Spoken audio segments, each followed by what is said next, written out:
day of my heart attack was like every Wednesday of my life. I was involved in roll-around wrestling where I wrestled with every kid in the room. After the second wrestler, I said I didn't feel well.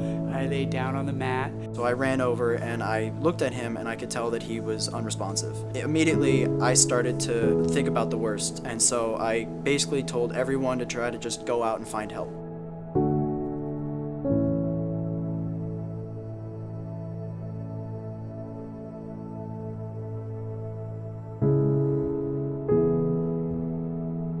I describe him as my second father, so it would be like if you just heard that your father died.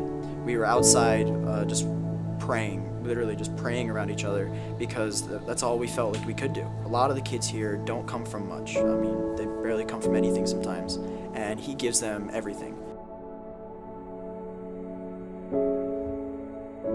I get in, and I was talking to him, telling him how much I loved him.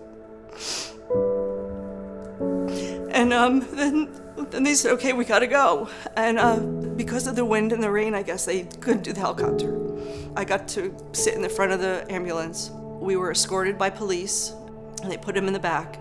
And at that point, they started the therapeutic hyperthermia.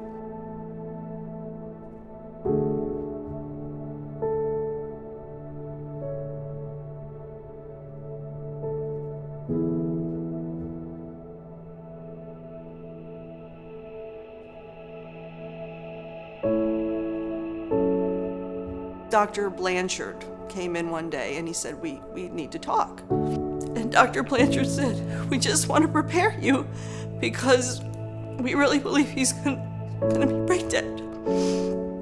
We still had to wait. We just had to pray that it wasn't gonna be that way.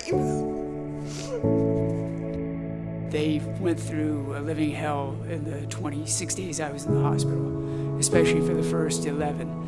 Because they told her that I was neurologically dead. I asked her many times, how did you go to bed and then get up each morning to go to the hospital? She endured much more than I would have ever asked her to. I didn't know that I was that sick. I didn't know how many people tried to make me well and how many people cared about my wellness. Never ever realized how many lives I had a chance to affect.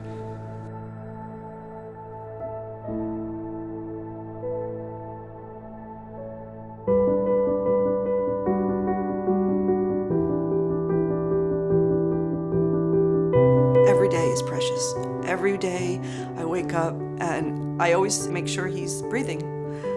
That I think I'll always do, but I'm just so thankful to have him back in our lives. And just cherish your loved ones. Tell them you love them every day. I asked Bob, when he was we were able to communicate, I said, can we renew our vows? Would you do that? And he said, yes, I will. So we planned a really big party, and I can honestly say it was better than my wedding day. To see those things, and then to find out just how close it really was, amazing that he's back now, and he's just as great as ever. He can't wrestle anymore, but he's still good old Bob.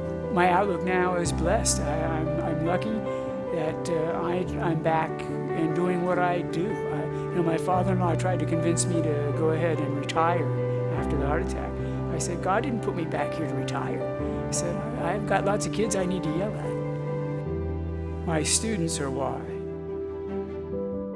Family is why.